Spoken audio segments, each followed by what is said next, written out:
बंगाल चुनाव 2026 का पहला चरण करो या मरो की लड़ाई बन चुका है। कुल 152 सीटों पर मतदान हुआ। यही आगे की पूरी चुनाव दिशा तय करेगा। मतलब टीएमसी का मजबूत पकड़, लेकिन बीजेपी तेजी से बढ़ी। यानी बीजेपी लगातार राइज पर है। टीएमसी की ताकत, वेलफेयर स्कीम्स प्लस मजबूत ग्रासरूट्स नेटवर्क, मुस्लिम बहुल इलाकों में मजबूत पकड़। बीजेपी की रणनीति, Hindu vote consolidation, anti incumbency का फायदा। बड़ा फैक्टर, 92% से ज्यादा वोटिंग। ये बदलाव का संकेत है या मजबूत समर्थन का? पहला चरण बराबर पूरा चुनाव का ट्रेंड तय करेगा। क्या बंगाल का पहला चरण ही तय कर देगा कि सत्ता किसकी बनेगी? क्या इस बार दीदी का किला टूटेगा या फिर बीजेपी का सपना अधूरा रह जाएगा?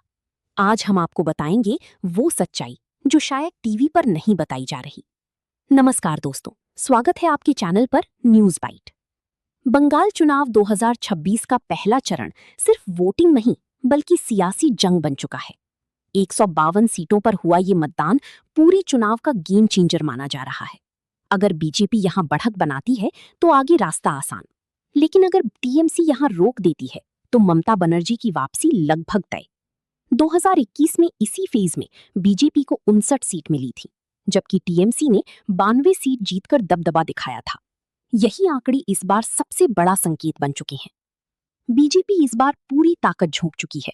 हिंदू वोटों का ध्रुवीकरण और परिवर्तन का नारा, यही उनका सबसे बड़ा हथियार है।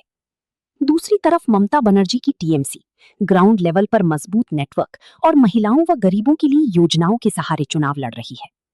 सबसे बड़ा सवाल, इतना ज्यादा मतदान आखिर किसके पक्ष में गया? 92% से ज्यादा वोटिंग ये बदलाव का संकेत है या मजबूत समर्थन का?